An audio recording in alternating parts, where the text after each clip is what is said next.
أعوذ بالله من الشيطان الرجيم. بسم الله الرحمن الرحيم.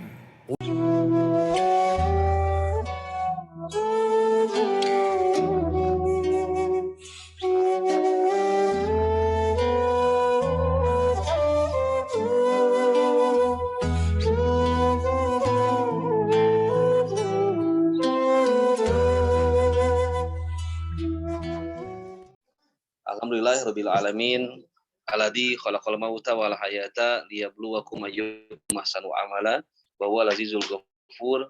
Asyhadu an la ilaha illallah wa la syarikalah wa asyhadu anna Muhammadan abduhu wa rasuluh alladzi la nabiyya ba'dah. Allahumma shalli ala sayyidina Muhammad wa ala ali sayyidina Muhammad. Alhamdulillah, puji dan syukur senantiasa kita terus panjatkan kepada Allah Subhanahu wa taala.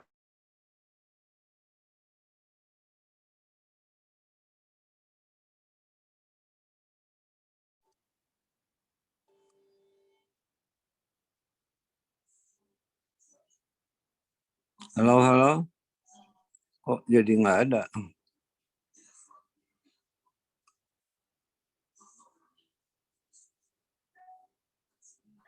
Terputus sinyal saya.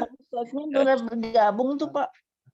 Saya dilimpahkan kepada junjungan kita semua Nabi besar Muhammad Shallallahu Alaihi Wasallam, juga pada para keluarga dan sahabatnya, para tabiin, para tabiin, para ulama, guru-guru kita semua, dan sampai pada seluruh pengikutnya hingga akhir zaman. Amin ya rabbal alamin. Mengaturkan terima kasih pada guru kita Bapak Ustadz Kiai Haji Atian Ali yang senantiasa istiqomah hadir bersama kita rutin bulanan. Alhamdulillah, semoga Ustadz senantiasa diberikan kesehatan lahir dan batin serta diberikan kasih sayang rahmat Allah Subhanahu wa taala. Dan saat ini infonya Ustadz sedang sakit. Sedang sakit. Tadi barusan menyampaikan kepada saya tadi siang, beliau kambuh lagi barangkali. Kami sampaikan, Ustaz, nanti kalau misalkan ternyata ada apa-apa tidak kuat, nggak apa-apa, Ustaz, dihentikan saja, Ustaz. Kita sangat berterima kasih sekali kepada ibu-ibu telah Ustaz sampaikan dan juga memaksakan hadir pada malam hari ini, Masya Allah. Hatur nuhun pisan Ustaz, syukran, jazakallah khairan kasiron, ahsanal jaza fi dunya wal akhirah. Allahumma rabbana adkhilil ba'sy isfian tasyafi la shifa adilla shifauka shifa la yughadiru saqabat. Amin ya Allah rabbal alamin. Semoga Ustaz nanti saya diberikan kesehatan Allah Subhanahu wa taala.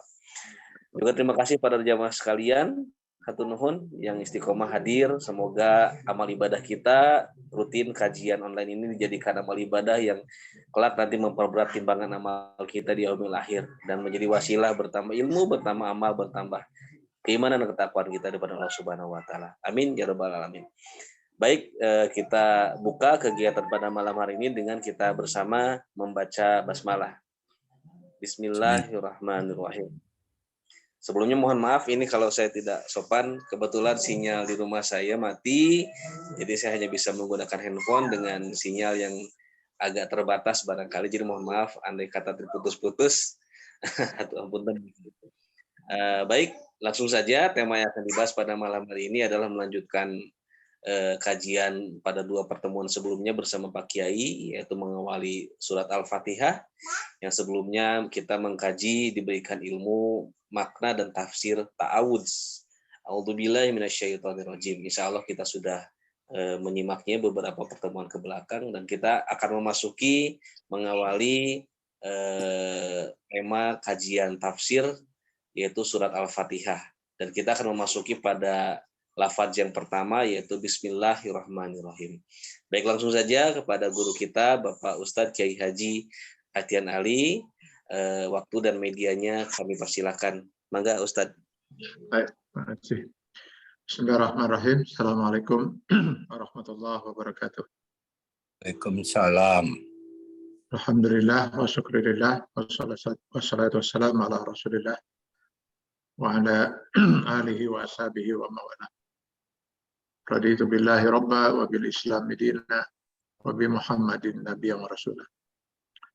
Bapak-bapak dan ibu-ibu yang dirahmati Allah Subhanahu wa taala, alhamdulillah pada malam hari ini kita kembali diizinkan Allah untuk bertemu dalam ruang Zoom ini.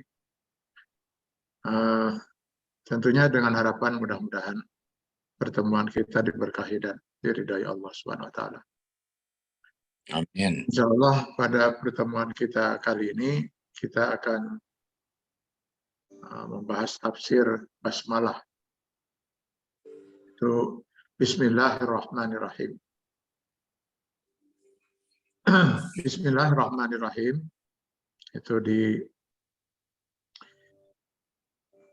berbeda pandangan para ulama apakah basmalah ini termasuk ke dalam ayat Al-Quran atau tidak. Sepakat para ulama menyatakan bahwa basmalah termasuk ayat di dalam Al-Quran, terdapat di Quran surat An-Naml ayat 30. Innahu min Sulaiman wa innahu bismillahirrahmanirrahim. Ini yang disepakati oleh para ulama. Ini semua ulama tentu sepakat karena jelas sekali ada di dalam ayat 30 Quran surat An-Naml. Lalu para ulama juga sepakat bahwa Al-Fatihah yang terdapat di awal setiap surah dalam Al-Quran, kecuali surah Al-Fatihah dan surat At-Taubah yang memang tidak ada, kalau At-Taubah tidak ada basmalahnya. Jadi itu bukan ayat Al-Quran. Jadi sekali lagi saya ingin tekankan bahwa basmalah Bismillahirrahmanirrahim itu disepakati oleh para ulama merupakan ayat Al-Quran, yaitu yang terdapat dalam An-Naml ayat 30. Adapun basmalah yang ada di setiap awal surah, kecuali surah Al-Bara'ah, surah ke-9 yang memang tidak ada basmalahnya, dan surah Al-Fatihah, itu bukan ayat Al-Quran.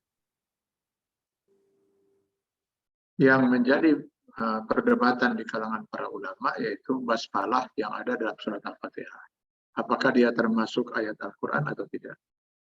Imam Asy-Syafi'i rahimahullah, beliau dengan yakin, hakul yakin, menyatakan basmalah dalam surat Al-Fatihah termasuk ayat dalam Al-Quran.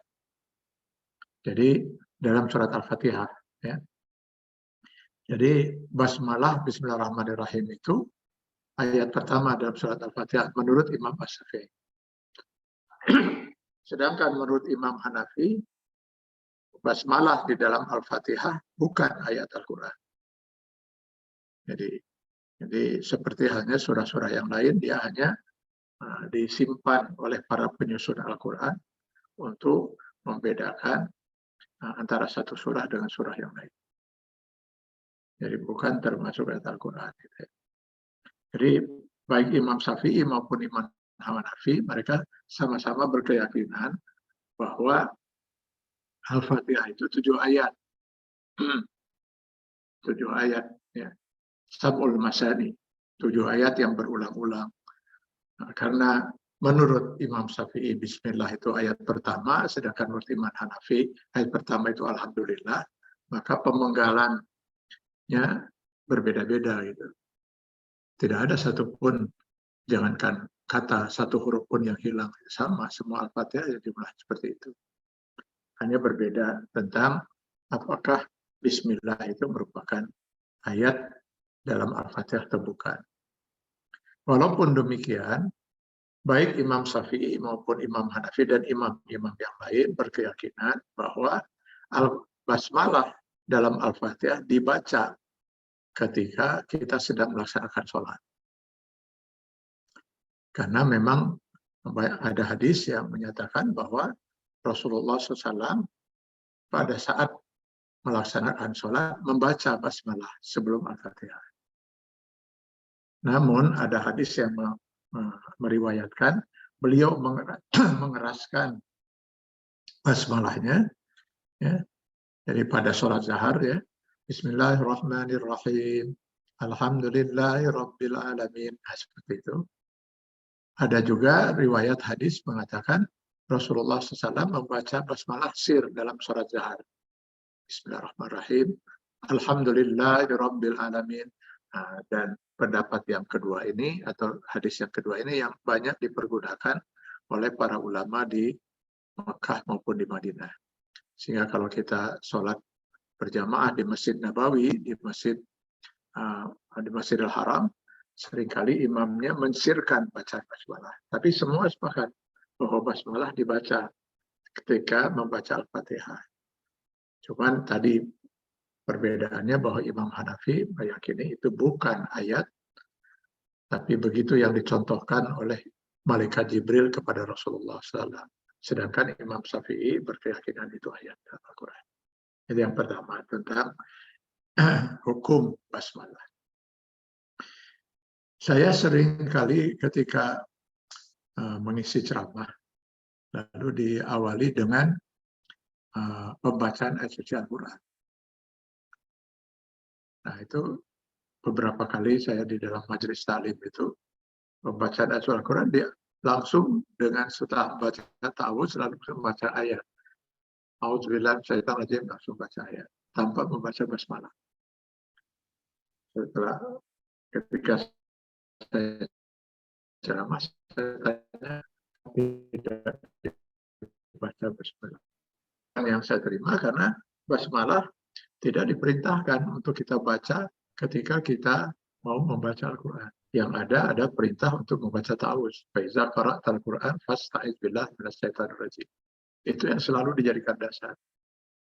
Sehingga seringkali kita menemukan pada saat orang membaca Al-Quran itu tidak membaca basmalah. Baca ta'awudz langsung baca Al-Quran. Saya katakan ini saya sangat tidak sependapat. Kenapa? Basmalah adalah kalimat yang paling pertama dibaca oleh Rasulullah SAW. Dia adalah ayat yang paling pertama turun atau diturunkan oleh Allah Subhanahu Wa Taala kepada Rasul lewat malaikat Jibril. Insya Allah Bapak Ibu ingat ya ayat pertama 5 ayat pertama yang paling pertama turun pada Rasulullah SAW di Gua Hira itu adalah Quran surat Al-Alaq ayat 1-5. Di mana ayat pertamanya Iqra bismi rabbik.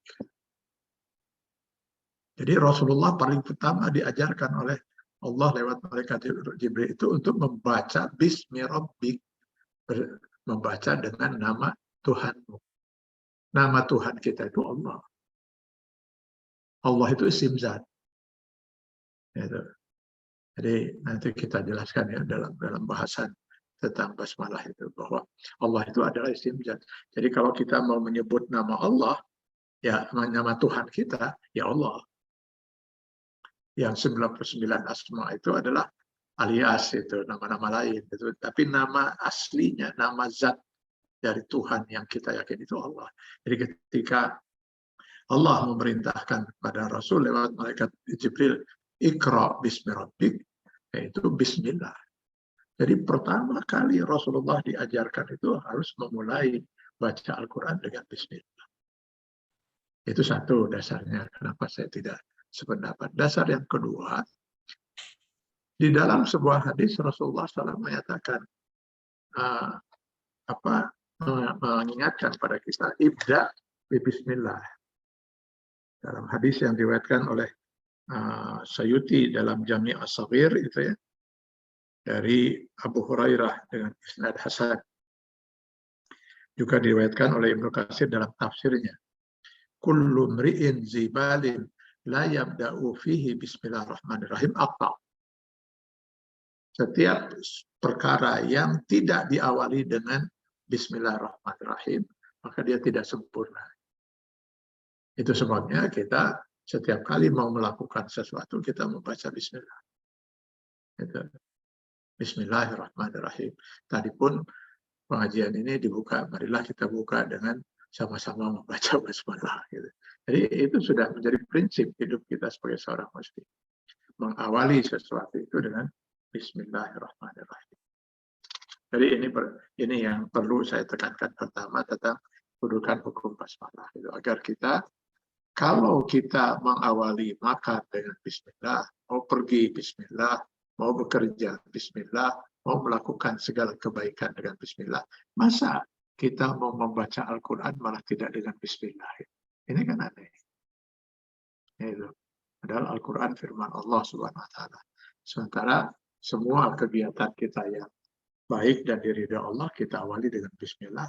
Masa kita membaca Al-Quran malah justru tidak membaca bismillahirrahmanirrahim. Jadi bismillah ini kalau bukan hanya pada saat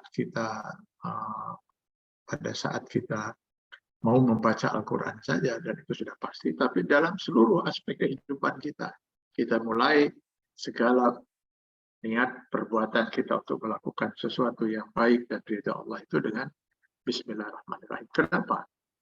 Mari kita bahas sekarang. Kenapa kita membahas basmalah ya? Bismillahirrahmanirrahim. Kenapa setiap amal kita harus ucapkan dengan bismillah? Karena kita memohon perlindungan dan pertolongan pada Allah. Dengan nama Allah yang maha pengasih, maha penyayang. Kita memohon pertolongan pada Allah.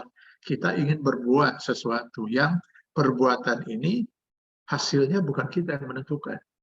Prinsip dalam hidup kita sebagai seorang mukmin, kita tidak pernah menentukan hasil. Kita manusia itu hanya mampu berikhtiar, berusaha, berjuang. Itu pun dengan memanfaatkan potensi yang Allah berikan. Soal berhasil atau tidaknya apa yang kita usahakan, bukan kita yang menentukan. Yang menentukan Allah Subhanahu wa Ta'ala. Karena itu kita tidak pernah dituntut hasil oleh Allah. Yang dituntut oleh Allah dari kita itu adalah ikhtiar, usaha yang optimal, bukan hasil. Saya pernah ditanya oleh seorang pemuda gitu ya, yang kelihatan gelisah itu. Mula-mula lewat WA, ya, dia berkali-kali nge-WA gitu ya. Kelihatannya dia gelisah gitu karena dia membaca di dalam Quran surat Al-Ma'un, wawailul lil musallin allazina hum an salatihim sahun allazina hum yura'un wa yamna'un al-ma'un. Celakalah orang yang sholatnya itu tidak khusyuk, tidak ikhlas gitu. Nah, lalu dia sempat mendengar dari beberapa ustadz tentang definisi khusyuk, kriterianya 1, 2, 3, 4, 5 sekian.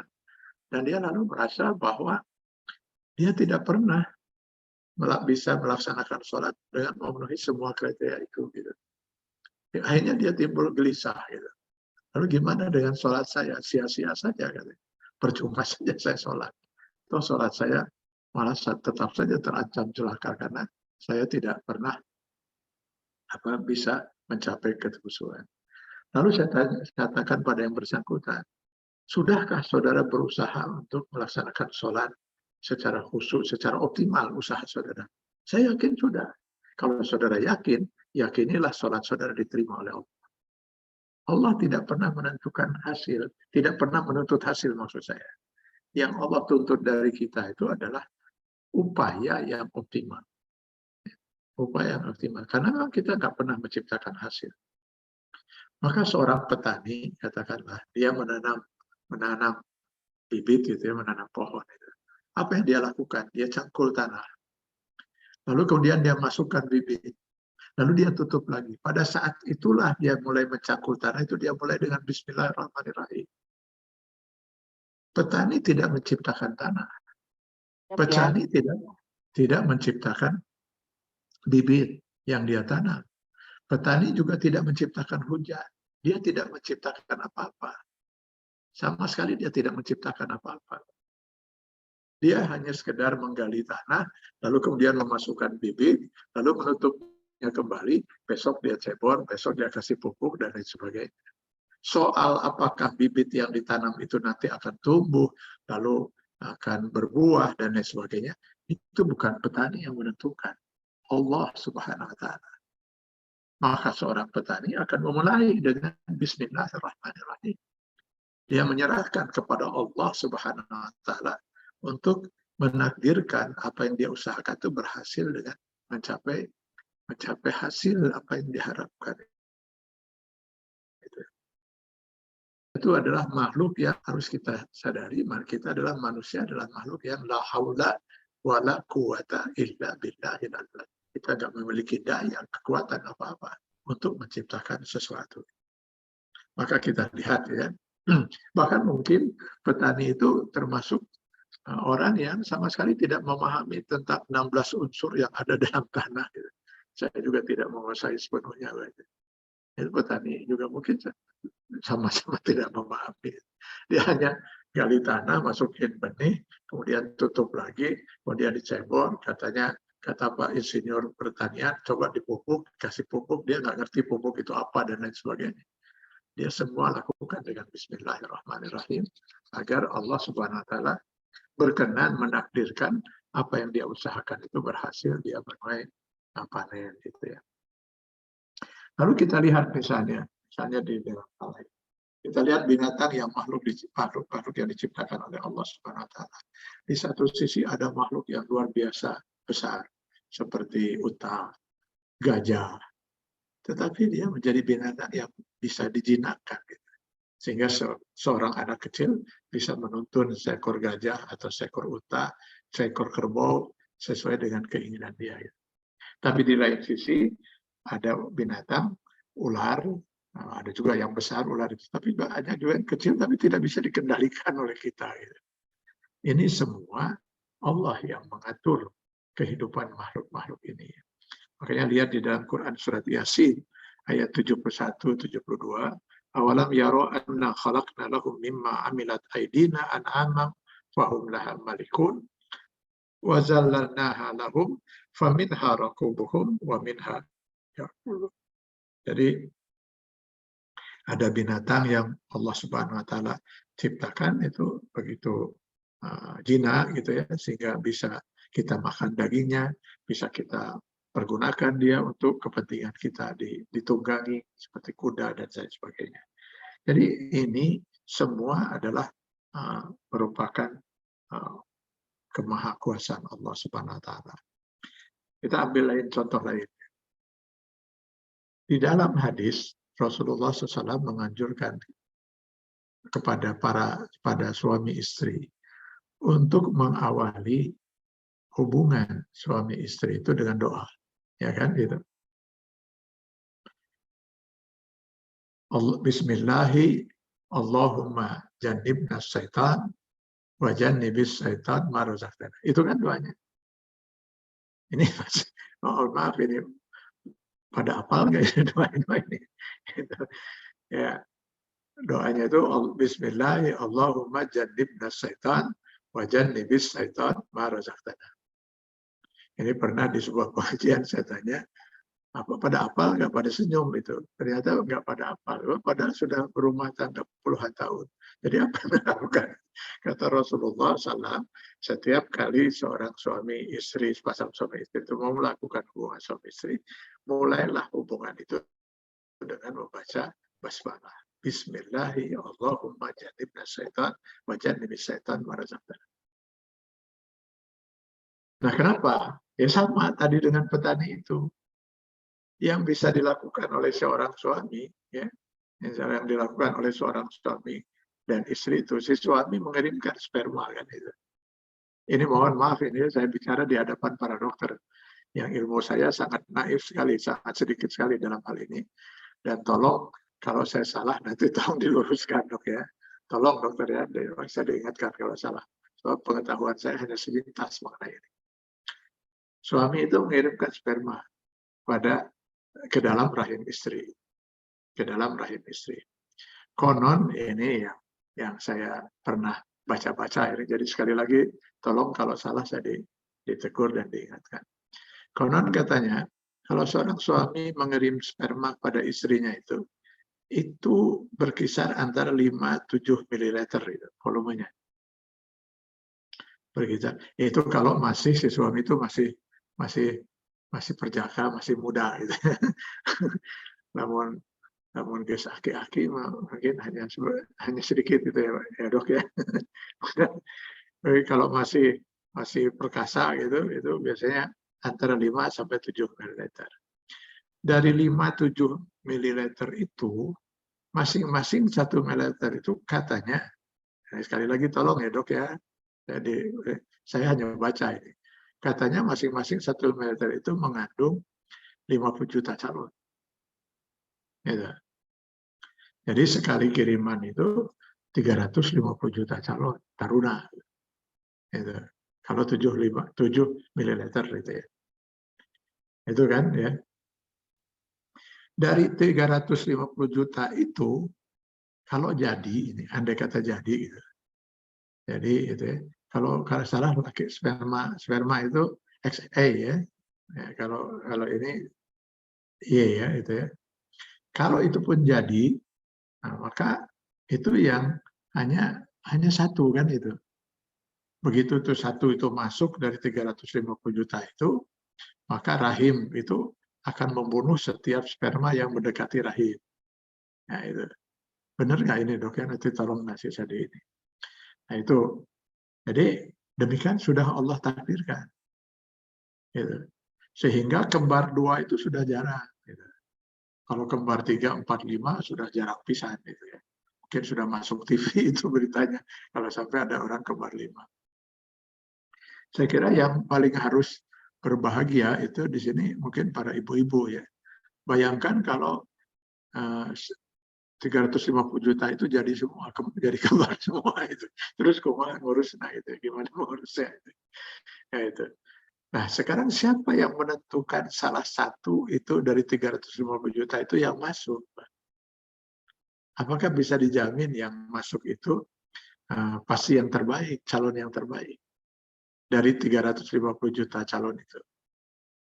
Apa bisa dijamin itu yang terbaik? Siapa yang mengatur? Kan si suami dan istri sama-sama tidak mengatur itu.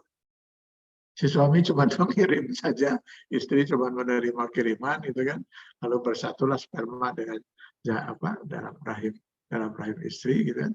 Lalu semua itu Allah yang Maha mengatur. Bagaimana yang satu itu bisa masuk gitu. Lalu kemudian setelah itu suami istri itu tidur, Pak. Sama dengan si petani, begitu dia gali tanah, masukkan benih, setelah ditutup, cebor-cebor, dan benih, lalu tidur dia. Dia nggak ngerti bagaimana kemudian benih itu bisa tumbuh, lalu menjadi pohon, dan sebagainya, berbuah, dan seterusnya. Suami istri pun sama. Si suami ngirim, si istri menerima, setelah itu dua-duanya tidur. Lalu kadang-kadang si istri malah periksa lagi kalau apakah sudah positif hamil atau tidak. Kadang-kadang sudah hamil pun si istri belum menyadari kalau dirinya hamil. Allahu Akbar. Subhanallah. Semua ini kuasa Allah Subhanahu wa taala. Ya, ada seperti itu gitu. Jadi begitulah maha kuasanya Allah Subhanahu wa taala, sehingga kita dianjurkan oleh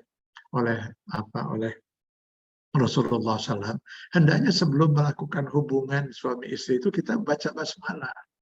Bismillah, Allahumma jannibna syaitan, dengan namamu ya Allah, seandainya kau takdirkan hubungan kami sebagai suami istri itu berhasil gitu kan, kau takdirkan akan jadi anak, tolong Allah pilihkan satu yang terbaik di antara calon yang ada ini. Lalu tolong kau lindungi. Jannibis syaitan mimma razaqtana.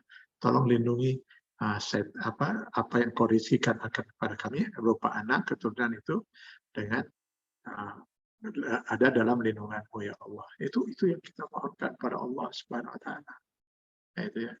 Bagi kita sebagai seorang mukmin, kita yakin betul dengan semua itu gitu. Sehingga dari sejak anak itu mau tumbuh gitu kan, katanya kalau menurut hadis dari pertemuan spermatozoa dengan zat telur dalam rahim istri itu di 40 hari pertama 1-40 itu dalam bentuk nutfah.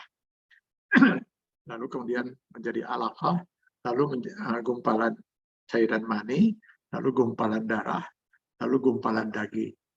Yang dalam Quran surat Al-Mu'minun nanti gumpalan daging itu kemudian berubah menjadi tulang, lalu tulang dilapisi oleh daging, barulah kemudian ditiupkan ruh oleh Allah Subhanahu wa taala. Semua itu tidak ada kuasa kita sama sekali. Kita benar-benar hanya mengirim saja itu dan sebagainya. Karena itu banyak pasangan suami istri yang ingin punya anak laki-laki, tapi tidak dapat anak laki-laki. Malah anaknya perempuan semua. Ada yang ingin anaknya perempuan, malah laki-laki semua. Ada juga yang Allah takdirkan punya anak laki-laki, juga punya anak perempuan. Ada yang Allah takdirkan malah tidak punya anak sama sekali keturunan. Sama sekali tidak punya keturunan Padahal tentu mereka sangat menginginkan. Semua ini juga kembali pada kuasa Allah Subhanahu wa taala.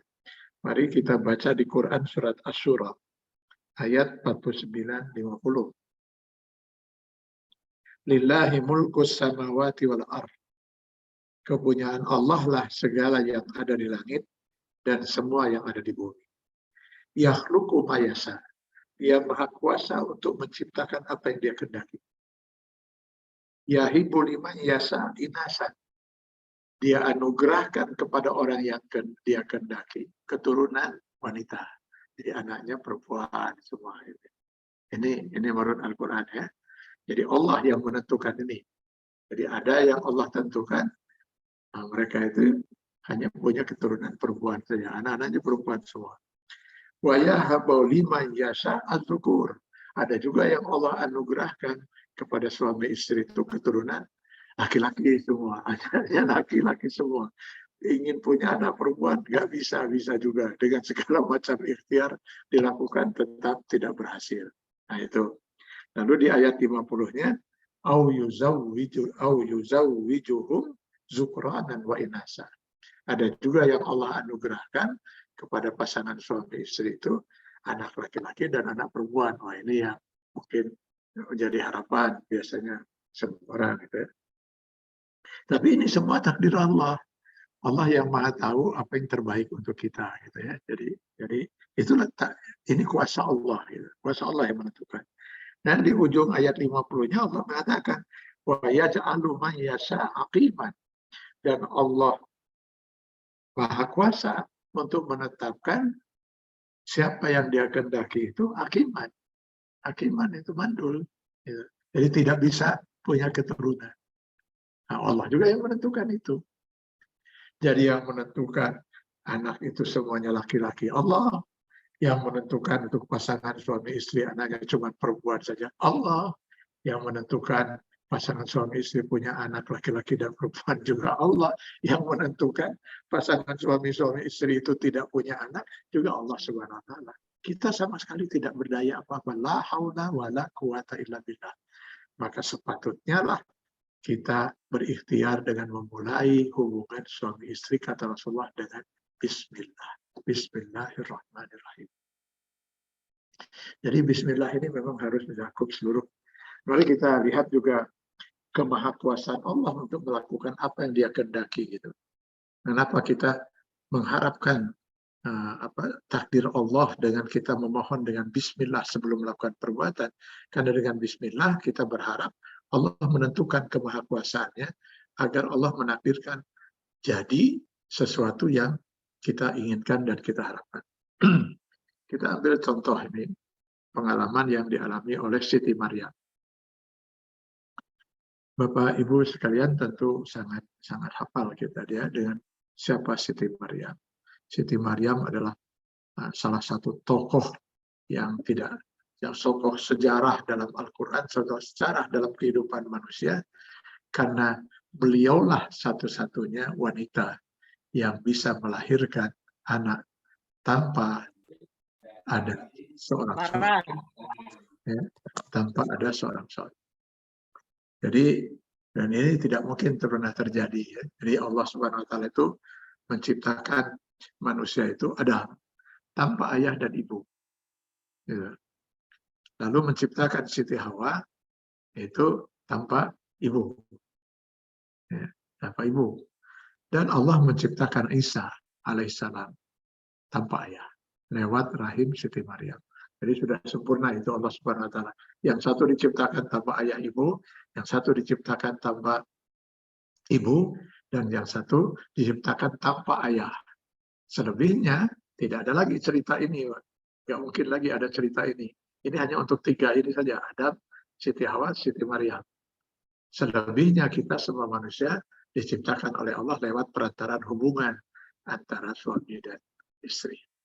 Nah ini kisah Siti Maryam. Siti Maryam ini sempat menjadi rebutan. Masing-masing orang pada waktu itu ingin bisa menjadi orang tua asuh untuk Siti Maryam. Memang sudah demikianlah Allah mengkondisikannya. Akhirnya yang berhasil terpilih gitu lewat undian bahkan waktu itu, kalau kita baca Al-Quran itu lewat undian, akhirnya Nabi Zakaria. Beliaulah yang terpilih menjadi orang tua asuh dari Siti Maryam. Allah sudah mewahyukan kepada Nabi Zakaria bahwa Siti Maryam ini tidak boleh berhubungan dengan laki-laki. Jadi dipingit, Pak. Jadi dipingit, ditempatkan di suatu tempat yang disebut dengan mihrab. Itu ya. Jadi istilahnya dipingitlah, dikurung, nggak boleh kemana-mana, nggak boleh berhubungan dengan yang lain. Allah sudah ingin mensucikan Siti Maryam sejak gadisnya. Sejak gadisnya itu. Jadi supaya tidak ada fitnah bahwa ini bisa saja terjadi karena zina dan sebagainya. Maka dia sendiri oleh Nabi Zakaria betul-betul dilindungi, dan masyarakat pun memang mengetahui bahwa Siti Maryam itu dalam pingitan yang luar biasa. Suatu ketika Nabi Zakaria itu masuk ke dalam mihrab itu, tempat Siti Maryam ini. Lalu ditemukan Siti Maryam itu banyak sekali makanan, hidangan. Nah, ini dari mana beliau dapatkan? Padahal dia tidak kemana-mana, gitu. Dia udah dipingit. Dan yang membuat Nabi Zakaria yakin bahwa ini tidak ada orang yang datang menemui dia atau dia keluar menemui seseorang untuk mendapatkan makanan itu, adalah makanan yang ada dalam hidangan itu justru makanan yang sama sekali tidak dikenal. Sebagian dari makanan itu, makanan yang sama sekali tidak dikenal oleh mereka di desa itu, di kampung itu atau di negeri itu. Ini makanan datang dari mana?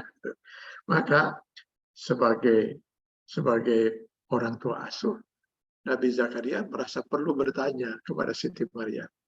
Maka lihat di Quran surat Ali Imran ayat 37. Qala ya Maryam, anna laki haza. Berkata Nabi Zakaria, wahai Maryam, dari mana kamu dapatkan ini? Nah, ini pertanyaan seorang Nabi Zakaria. Ya, Nabi Zakaria walaupun dia seorang nabi, dia tidak bisa mengetahui yang gaib, Pak. Nabi itu tidak bisa mengetahui yang gaib, apalagi manusia biasa. Gitu. Jadi kalau ada manusia biasa mengklaim dirinya bisa mengetahui yang gaib, itu bohong besar, Pak. Sayang sekali ya, kita umat Islam di Indonesia ini banyak sekali masyarakat yang masih tertipu oleh para dukun, paranormal, dan yang apalah namanya itu ya, yang katanya bisa mengetahui yang gaib. Ini bohong semua. Bohong sama sekali. Saya yakin karena Allah yang menyatakan, dan saya percaya betul Allah itu maha benar. Gitu. Jadi bahwa tidak ada seorang pun yang bisa mengetahui yang gaib. Para nabi saja pun tidak bisa mengetahui yang gaib. Kata Rasul, kalau saya bisa selamanya mengetahui yang gaib, ya tentu saya tidak akan pernah celaka. Itu kata Rasul. Gitu. Maka mungkin perang Uhud pun tidak akan pernah terjadi. Gitu. Mungkin kalau Nabi bisa mengetahui yang akan datang, mungkin Nabi akan mengatakan pada para sahabat, kita nggak jadi perang ini, nggak usah perang, bakal kalah kita, misalnya seperti itu. Ya, Nabi Muhammad saja tidak tahu, kecuali kalau dibukakan tabir alam gaib. Tapi itu hanya dibukakan. Kunci alam gaibnya itu tetap dipegang oleh Allah. Wa indahu mafatihul ghaib. Kepunyaan Allah lah, di tangan Allah lah kunci alam gaib itu. Tidak pernah diserahkan pada siapapun. Jadi Nabi itu kadang-kadang saja dibukakan, lalu ditutup lagi. Maka Nabi sudah nggak bisa lain. Kalau kita manusia, nggak ada yang bisa mengetahui yang gaibnya. Sayangnya ini saya sedikit menyinggung masalah ini ya. Karena ini fatal betul kalau menurut saya. Ya, banyak orang yang tertipu dengan paranormal, dukun, dan lain sebagainya. Dengan keyakinan begini, memang katanya dukun itu tidak bisa mengetahui yang gaib karena dia manusia biasa, tapi dia bisa bekerja sama dengan makhluk gaib, malaikat atau jin. Ini pun nggak benar. Malaikat itu betul makhluk gaib, tapi dia juga tidak mengetahui yang gaib. Coba Bapak Ibu baca di Quran surah Al-Baqarah ya, ayat 30 gitu. Ketika Allah mengatakan pada malaikat, saya bermaksud menciptakan makhluk bernama manusia. Lalu malaikat mengatakan, ataj'alu fiha man yufsidu fiha wa yasfiku dima. Adakah engkau akan menciptakan makhluk bernama manusia yang nantinya hanya akan membuat kerusakan di muka bumi dan saling menumpahkan darah sesamanya? Allah kemudian mengatakan, saya maha mengetahui apa yang kamu tidak ketahui. Kalau itu bukan ramalan dari malaikat. Nah, itu. Tapi malaikat menduga, ya, jadi karena sebelum manusia diciptakan dan kemudian menghuni alam bumi ini pernah dihuni oleh jin. Dan jin kemudian membuat kerusakan dan saling menumpahkan darah sesamanya. Jadi pikir malaikat, jangan-jangan nanti manusia itu akan seperti itu lagi. Gitu. Nah itu yang dimaksud di dalam ayat. Malaikat tidak bisa mengetahui yang gaib, walaupun dia makhluk gaib. Begitu juga jin. Jin makhluk gaib, tapi tidak bisa mengetahui yang gaib. Terbukti bahwa jin yang paling pintar, jin Ifrit itu, yang menjadi ditakdirkan oleh Allah untuk mendampingi Nabi Sulaiman, gitu. Setiap pagi itu mereka kumpul menunggu instruksi dari sang raja Nabi Sulaiman alaihissalam. Jadi tidak ada instruksi bubar. Besoknya datang lagi pagi-pagi, nggak ada instruksi bubar, gitu.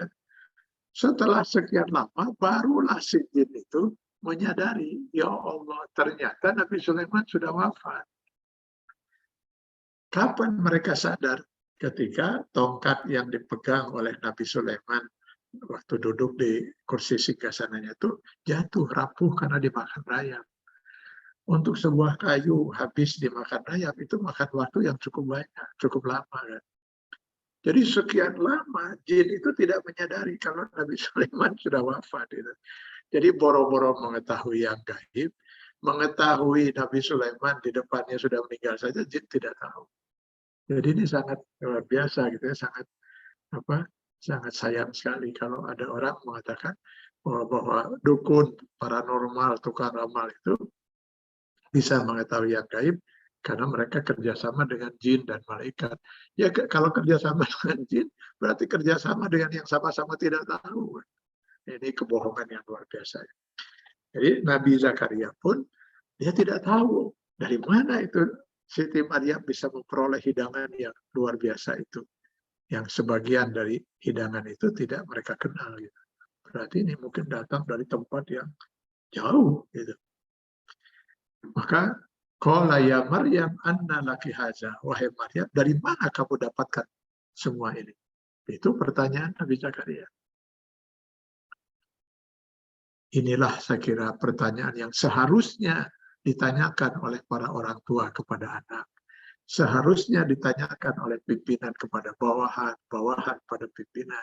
Kalau kita orang tua misalnya, punya anak, punya cucu, lalu kita beri mereka itu uang jajan, tiba-tiba pulang dari sekolah, misalnya kalau anak kita masih kecil-kecil ya, pulang dari sekolah, mereka membawa pulpen yang luar biasa mewah, yang rasanya nggak mungkin uang jajan yang kita berikan bisa membuat mereka membeli pulpen semewah itu. Sudah selayaknya kita bertanya pada anak kita, pada cucu kita, min aina laka hadza? Dari mana kamu dapatkan barang ini? Ini pertanyaan yang harus ditanyakan oleh siapapun yang bertanggung jawab itu. Jangan-jangan anak kita atau cucu kita sudah berani mencuri pulpen temannya. Allahu Akbar. Seandainya pertanyaan ini selalu kita tanyakan, suami bertanya pada istri, dari mana kamu dapatkan ini? Istri bertanya pada suami, dari mana ini semua harta didapat dan sebagainya. Mungkin kejahatan semacam korupsi dan lain sebagainya itu nggak akan bisa berkurang banyak gitu ya. Saling kita mengontrol tawassul bil haq gitu. Maka Siti Maryam kemudian menjawab, qalat huwa min indillah. Ini saya dapatkan semuanya dari Allah. Innallaha yarzuqu man yasha bighairi hisab. Sesungguhnya Allah itu maha kuasa untuk memberikan rezeki kepada siapapun yang dia kehendaki tanpa hisab, tanpa perhitungan. Subhanallah. Allahu Akbar. Jadi Kan Nabi Zakaria begitu Siti Maryam mengatakan, ini saya dapatkan dari Allah, ya sudah. Kalau dari Allah, apa yang tidak mungkin terjadi? Bagi Allah segala sesuatu sangat mungkin. Dia hanya tinggal menyatakan kun, jadi, fayakun, maka jadilah. Nah, yang menjadi luar biasa ini dalam kisah ini, Nabi Zakaria ini begitu melihat Siti Maryam, anak asuhnya ini, mendapat karunia, limpahan karunia dalam bentuk hidangan, makanan, minuman yang luar biasa mewah, yang tidak diketahui itu dari mana itu, dengan kemahakuasaan Allah, lantas terlintaslah dalam pikirannya, kenapa saya tidak meminta lagi kepada Allah keturunan? Nabi Zakaria itu tidak punya keturunan, Pak. Sampai dia tua. Sejak mudanya dia beristri, istrinya itu dinyatakan mandul, tidak punya anak. Nah, dia sudah kakek-kakek. Istrinya pun sudah nenek-nenek pada waktu dia menjadi orang tua asuh untuk Siti Maryam.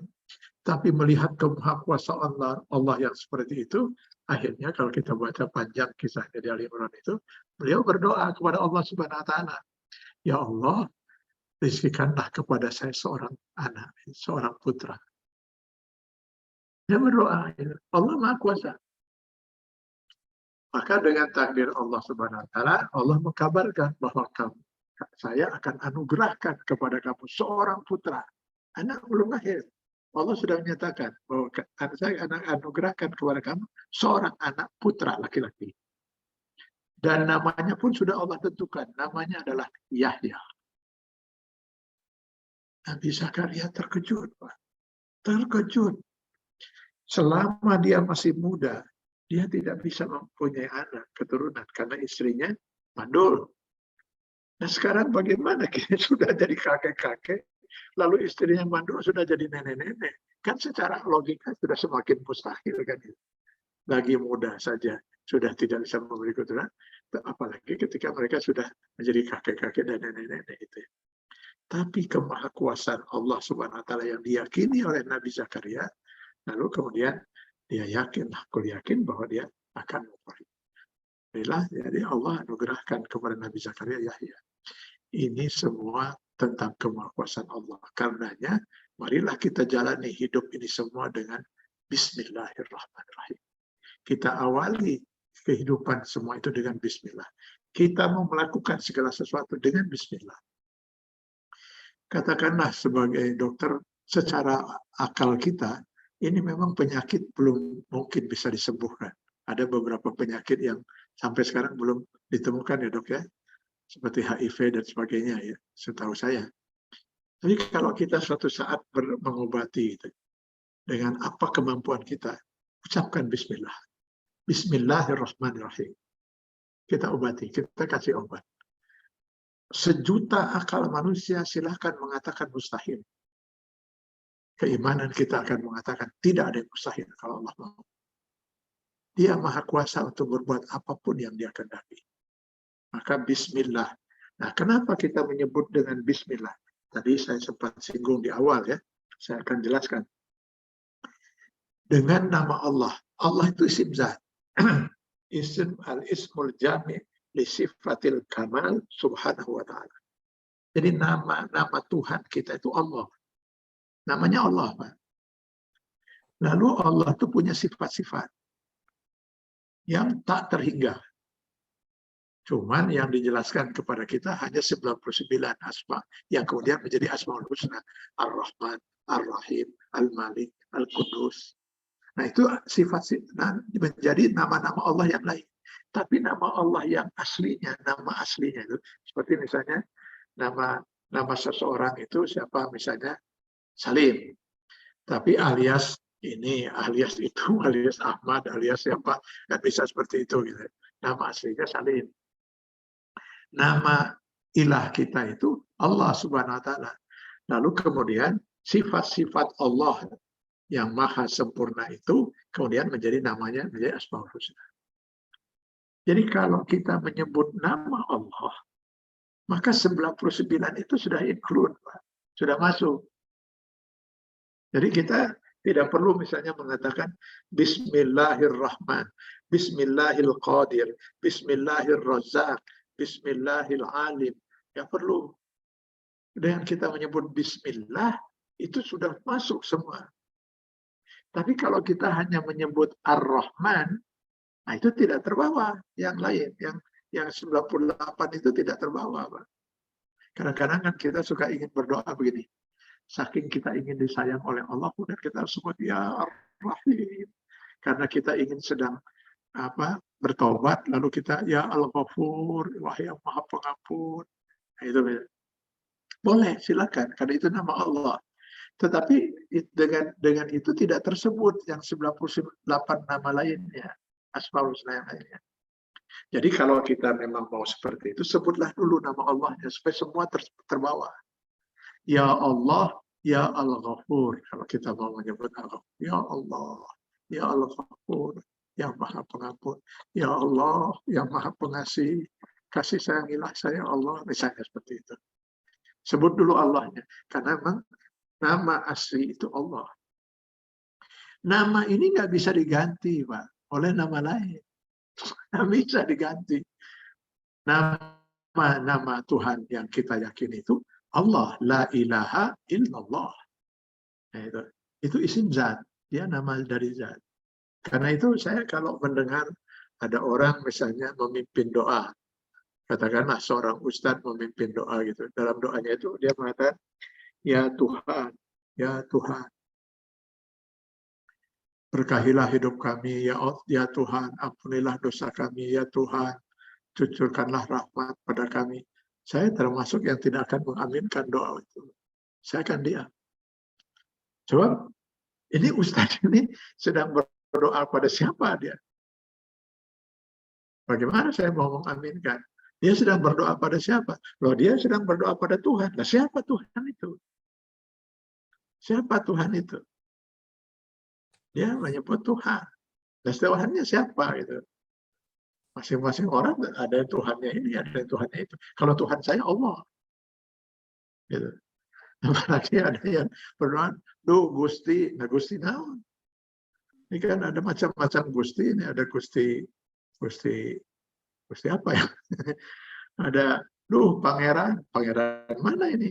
Ada pangeran di Penogoro, ada pangeran Charles, ada pangeran apa itu? Maksudnya apa ini? Tetapi kalau misalnya, ya Allah Tuhan kami, nah kita aminkan, oh Tuhan dia Allah. Atau ya Allah Gusti Pangeran Abdi, aminkan gitu. Karena yang dimaksud mungkin dengan pangeran itu Tuhan. Dan dia menyatakan Gustinya itu adalah Allah. Gusti Allah, Pangeran Allah gitu ya. Allah itu isim zat. Karenanya dia tidak boleh diganti namanya. Sama dengan nama kita manusia, Pak. Nama ini Dr. Azhali ya. Ini kebetulan ya pas di depan saya persis ini. Nama Dr. Azhali gitu ya. Kan kalau saya mau manggil Dr. Azhali harus dengan Dr. Azhali, Pak. Nggak bisa saya ganti saya panggil dengan Dr. Ahmad misalnya. Pasti Dr. Azhali nggak akan nengok saya. Misalnya Pak Ahmad ya nggak akan nengok. Lalu saya marah kepada Dr. Azhali. Dr. Azhali kenapa dipanggil kok nggak nyaut-nyaut? Loh, saya nggak merasa dipanggil, kata Dr. Azhali. Tadi sudah saya panggil dengan panggilan apa? Ahmad. Loh, nama saya Azhali. Kan itu. Kan itu ya Pak ya. Bahkan nama itu nggak bisa diterjemahkan. Nama itu nggak bisa diterjemahkan. Sekarang misalnya ada nama seorang misalnya apa ya? Misalnya Hasan. Lalu saya panggil Pak Baik. Pak Baik sini. Loh, Anda manggil siapa? Saya manggil Anda. Loh, nama saya Hasan. Kan Hasan itu artinya baik. Betul, Hasan itu artinya baik. Tapi nama saya Hasan. Nama nggak bisa diterjemahkan. Nama orang misalnya Pak Kamil. Lalu saya panggil Sempurna, Pak Sempurna. Pak Sempurna. Nah, itu agar saha. Dia manggil Anda. Loh, nama saya Kamil. Ya, Kamil itu sempurna, artinya betul Kamil itu sempurna, tapi nama saya Kamil. Hari pas sempurna Maya di RW 7 itulah, bukan saya itu ya. Jadi nama Allah itu nggak bisa diganti, nggak bisa diterjemahkan. Jadi kalau kita berdoa harus ya Allah, harus kita menyebut Bismillah, nggak boleh dengan nama, kecuali kalau kita menyebut dalam doa dengan nama-nama Allah yang lain, Al-Latif, Ar-Rahman, Ar-Rahim, Al-Malik, Al-Qudus, As-Salam, Al-Mu'min, Al-Muhaimin, Al-Aziz, Al-Jabbar, dan seterusnya. Jadi kita mulai segala sesuatu dengan bismillah. Sebelum kita akhiri bahasan ini ya, tentang bismillah ini, kita lihat Pak, mungkin ada pertanyaan tadi, bahwa kenapa kita harus membaca bismillah? Karena kita tidak menciptakan sesuatu. Kita mengharapkan Allah menakdirkan jadi terhadap apa yang kita usahakan, apa yang kita ikhtiarkan. Maka kita bawa bismillah. Lalu ada orang bertanya pada saya, orang kafir tidak baca bismillah, berhasil? ini kan, ini kadang-kadang pertanyaan yang jadi ini kita. Kita harus baca bismillah supaya usaha kita berhasil, segala yang kita harapkan berhasil. Orang kafir tidak pakai bismillah juga berhasil. Nah, ini makanya dikatakan di dalam ayat basmalah ini, Bismillahirrahmanirrahim. Ada sifat Ar-Rahman, ada sifat Ar-Rahim. Orang kafir itu berhasil karena dengan sifat Rahman Allah. Dia Maha Pengasih. Allah Maha Pengasih pada siapa? Kepada segenap makhluknya tanpa pilih kasih. Apakah makhluknya itu mukmin, apakah kafir, asal dia berusaha, berikhtiar, mencari sebab, maka dia akan memperoleh hasil. Orang kafir belajar, maka dia akan lulus. Orang mukmin tidak belajar, dia tidak akan lulus. Orang kafir bertani, dia akan bisa panen. Orang mukmin punya tanah, tapi dia tidak mau bercocok tanam. Cuma berdoa sepanjang malam, tahajud, lalu kemudian baca ini. Nah, ya dia tidak akan pernah punya panen apa-apa gitu. Tidak akan pernah panen apa-apa. Itu dengan sifat rahmat Allah. Lalu apa perlunya kita menyebut bismillah? Kita menyebut bismillahirrahmanirrahim agar kita sama-sama bisa memperoleh hasil dari apa yang kita usahakan dengan hukum sebab akibat dalam sifat Rahman pengasih Allah, tapi kita akan memperoleh rahim yang tidak akan pernah diperoleh orang-orang kafir, yaitu kasih sayang. Dengan kita Bismillahirrahmanirrahim dalam hidup ini, insya Allah kita sukses di dunia dan mencapai kebahagiaan di akhirat. Rahman di dunia, Rahim itu diperoleh nanti di akhirat. Orang kafir tanpa bismillah, dia mendapatkan sifat Rahman Allah karena dia Rabbul Alamin. Ini nanti akan sampai bahasan kita di tafsir Al-Fatihah itu akan jelas semua ini ya. Kenapa Rahman Rahim? Karena dia adalah Rabbul Alamin. Dia Tuhan seluruh alam semesta, bukan hanya Tuhan orang mukmin. Bagaimanapun orang kafir tidak mengakui Allah sebagai Tuhannya, tetap saja Allah itu Tuhan yang menciptakan mereka. Maka Allah bertanggung jawab terhadap makhluknya. Maka bagi kita yang membaca bismillah, kita insya Allah sukses di dunia dan akan memperoleh Ar-Rahim, kebahagiaan di akhirat nanti. Silakan Bapak Ibu baca Quran surat Saba ayat 1. Surat Saba ayat pertama, ayat 1. Alhamdulillahilladzi lahu ma fis samawati wa fil ardh walahul hamdu fil akhirah wa huwal hakimul khabir. Jadi kita mengucapkan alhamdulillah kepada Allah terhadap karunia yang Allah berikan pada kita di dunia, kesuksesan yang kita dapatkan di dunia dengan bismillah itu, dan kita menyatakan alhamdulillah untuk kebahagiaan yang Allah akan berikan pada kita di akhirat nanti. Allahu Akbar. Mudah-mudahan kita semua seperti itu. Satu hal lain, kenapa kita harus memulai bismillah? Satu hikmahnya, kenapa kita memulai segala sesuatu dengan bismillah? Karena kalau kita sudah biasakan setiap mau melakukan sesuatu dengan bismillah, insya Allah kita tidak akan pernah melakukan perbuatan maksiat yang dilarang oleh Allah. Kan tidak mungkin kita mau berbohong pakai bismillah dulu. Tidak mungkin seorang pencuri mencuri sendal di masjid lalu bismillahirrahmanirrahim dulu. Tidak mungkin seorang koruptor mau korupsi lalu pakai bismillah gitu. Paling tidak begitu dia membaca bismillah, kalau dia seorang mukmin, dia akan sadar bahwa yang dia lakukan ini tidak diridhai Allah, sehingga dia akan menghentikan dan tidak melanjutkan apa yang dia akan lakukan yang tidak diridhai Allah Subhanahu wa taala. Bapak Ibu yang saya hormati, saya kira inilah ya memang panjang kita bahas bismillah, tapi kita coba batasi ini makna yang bisa kita lihat tafsir dari basmalah.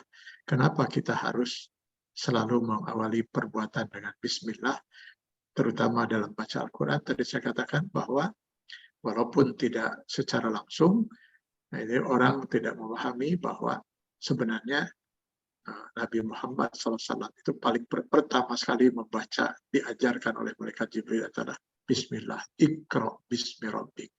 Dan bismi rabbik, yang bismi rabbik Tuhan kita, dengan nama Tuhan kita, Tuhan itu adalah Allah Subhanahu wa taala.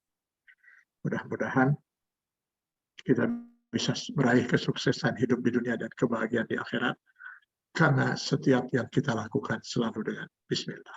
Dengan Bismillah, kita yakin apapun yang kita perbuat bisa kita capai hasilnya dengan kemahakuasaan Allah, jika Allah mengizinkan dan meridhai, dan yang kita capai pasti akan membawa kesuksesan kita dunia dan kesuksesan di akhirat nanti. Termasuk saya bersyukur, alhamdulillah, ternyata saya bisa juga menyampaikan ini semua pada malam hari ini dalam kondisi yang sejak siang saya tertidur sambil menahan sakit. Mudah-mudahan Allah memberikan kesehatan, kesembuhan pada kita semua. Sekian, terima kasih. Billahi taufiq wal hidayah. Assalamualaikum warahmatullahi wabarakatuh.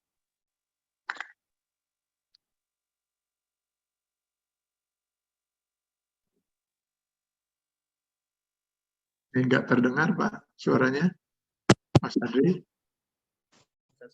Jazakallah khairan kasiran atas materinya pada malam hari ini. Sungguh sangat inspiratif sekali. Insya Allah nanti pada kesempatan yang lain kita akan berlanjut kepada ayat selanjutnya, atau mungkin masih bisa dibedah lebih dalam lagi barangkali oleh Pak Kiai pada pertemuan selanjutnya. Dan mengingat Pak Kiai saat ini sedang sepertinya tidak sehat, Nggak apa-apa, silahkan kalau ada 1-2 pertanyaan, nggak apa-apa, biar kita jangan ini. Nggak apa, insya Allah masih kuat, insya Allah. Tidak apa-apa, mangga Ustaz. Saya coba untuk pilihkan beberapa pertanyaan. Satu saja barangkali saya takut khawatir karena Pak Kiai tentu jadwalnya banyak, nanti besok harus mengisi kajian juga. Sebentar Ustaz.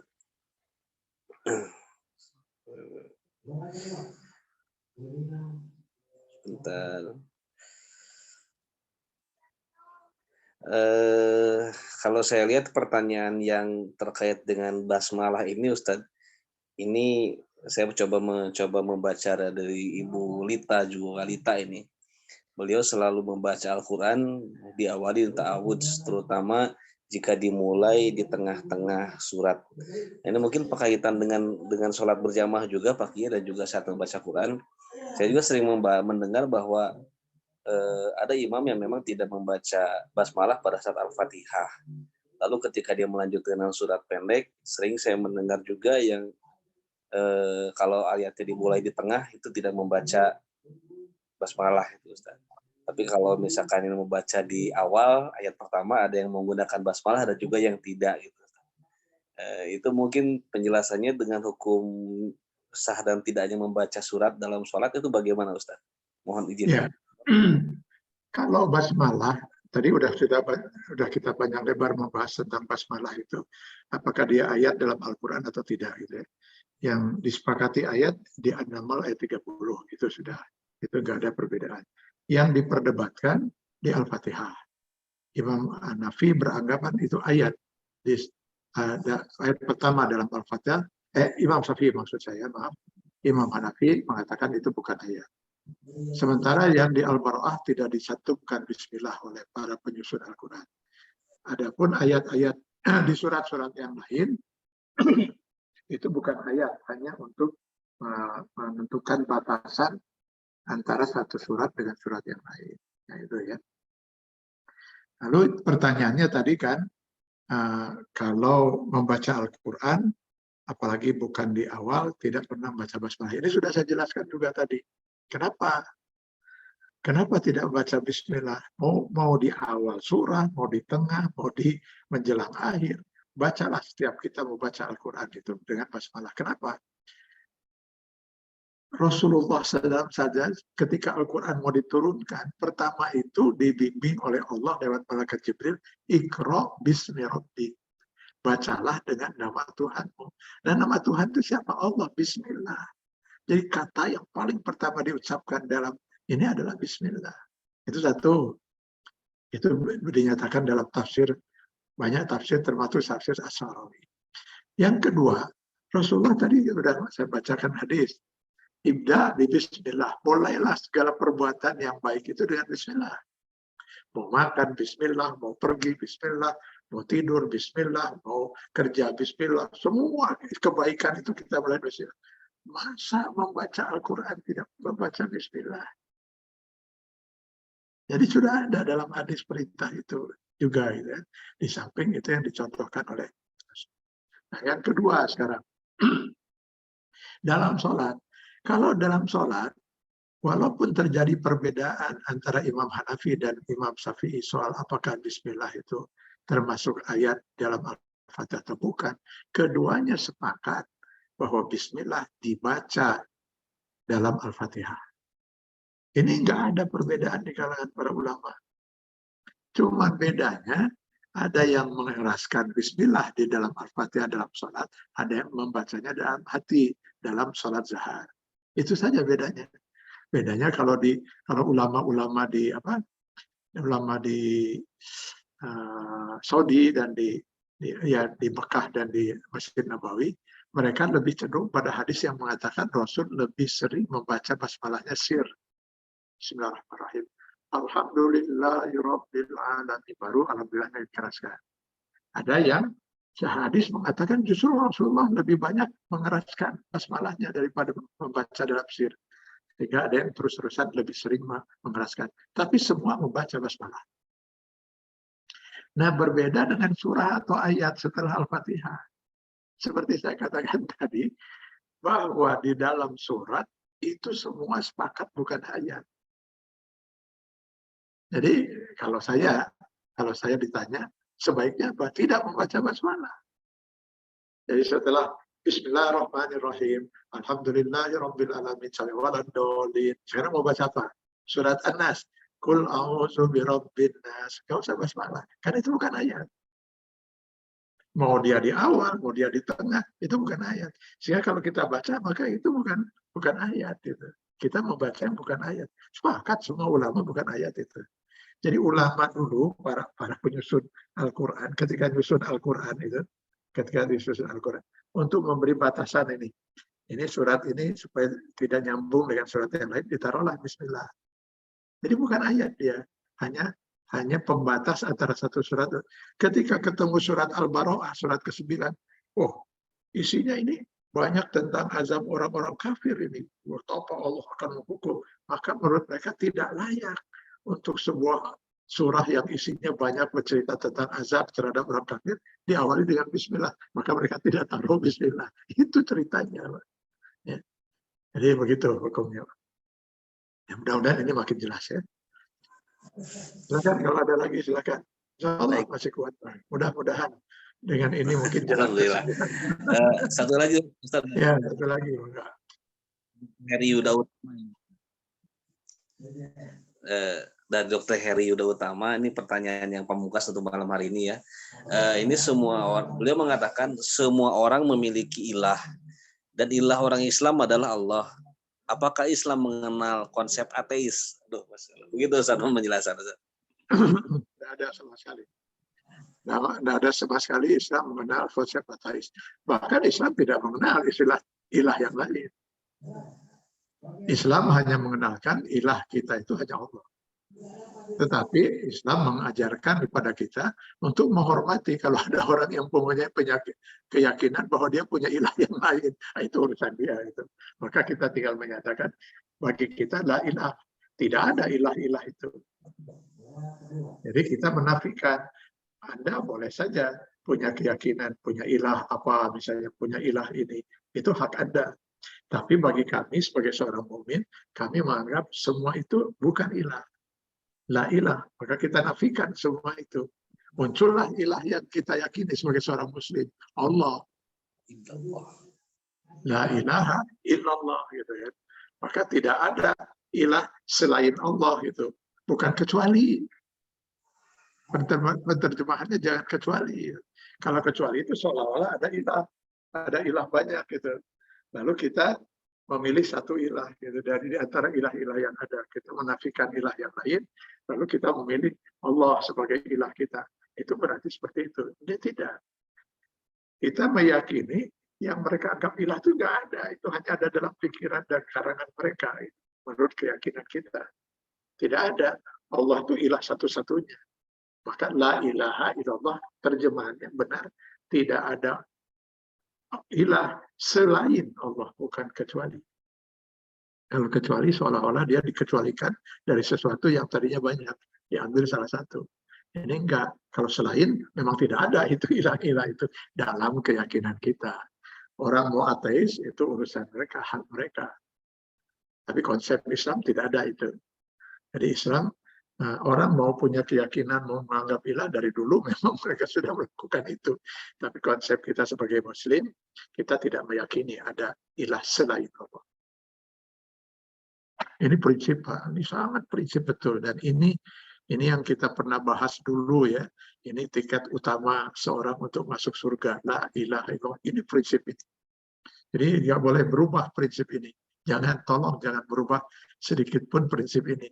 Karena kalau sampai prinsip ini berubah, sekecil apapun, kita sudah kehilangan tiket untuk bisa meraih surga Allah. Nauzubillah.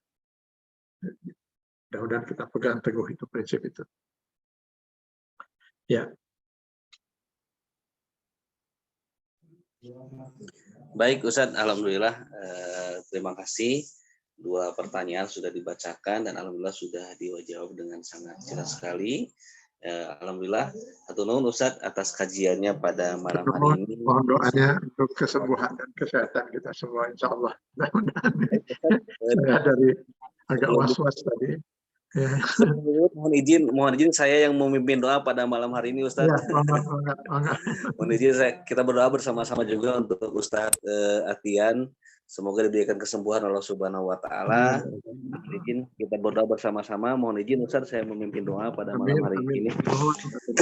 A'udzubillahi minasyaitonirrajim. Bismillahirrahmanirrahim. Alhamdulillahirabbil alamin, hamdan syakirin, hamdan na'imin, hamdan yuafi ni'amahu wa yukafi'u mazidah. Ya Rabbana lakal hamdu kama yanbaghi li jalali wajhikal karim wa 'azimi sultanik. Allahumma shalli ala sayyidina Muhammad wa ala ali sayyidina Muhammad. Allahumma rabbana zalamna anfusana wa illam taghfir lana wa tarhamna lanakunanna minal khasirin. Rabbana wa la tahmil alaina isran kama hamaltahu 'alal ladzina min qablina. Rabbana wa la tuhammilna ma la taqata lana bih. Wa'fu 'anna waghfir lana warhamna anta maulana fansurna 'alal qaumil kafirin. Allahumma rabbana ighfir lana wa liwalidina warhamhuma kama rabbayana shighara. Wa li jami'il mu'minina wal mu'minat, muslimin muslimat al ahya minhum wal amwat bi rahmatika ya arhamar rahimin. Khususnya bahwa guru kita Bapak Ustadz Kiai Haji Atir, sehatkan ya Allah, sembuhkan ya Allah, angkat sakitnya ya Allah, dan jangan kau sisakan sakit walaupun sedikit kepadanya ya Allah. Allahumma shfi, Allahumma rabban nas adhibil ba'sya ishfi anta syafi la shifaan illa shifauka shifaan la yughadiru saqaman. Bismillahirrahmanirrahim. La yadhurru ma ismihi syai'un fil ardi wala fis samai wa huwas samiul alim. Allahumma inna na'udzubika minal baras wal junun wal juzama min sayyil asqam. Allahumma rabbana la tuzigh qulubana ba'da idh hadaitana wa hab lana min ladunka rahmah innaka antal wahhab. Allahumma nawwir qulubana bi nuril hidayatik kama nawwartal ardha bi nuri syamsik abadan abada. Allahumma rabbana taqabbal minna innaka antas samiul alim wa tub alaina innaka antat tawwabur rahim. Allahumma rabbana atina fid dunya hasanah wa fil akhirati hasanah wa qina adzabannar. Wa sallallahu ala sayyidina Muhammadin. Subhana rabbika rabbil izzati amma yasifun wa salamun alal mursalin walhamdulillahi rabbil alamin. As'aluka al-ijabah al-Fatihah. A'udzu billahi minasyaitonir rajim. Alhamdulillahi rabbil alamin. Iyyaka na'budu wa iyyaka nasta'in. Ghairil maghdubi 'alaihim.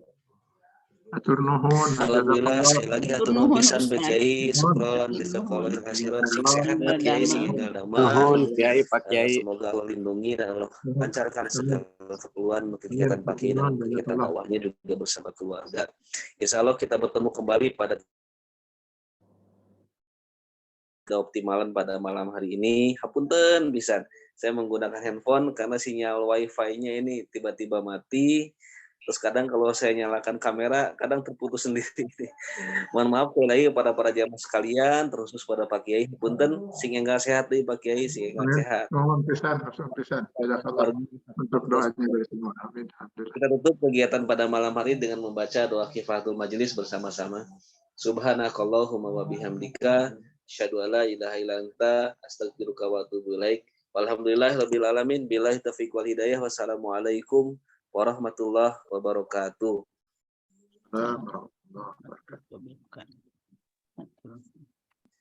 Hatur nuhun kasadayana.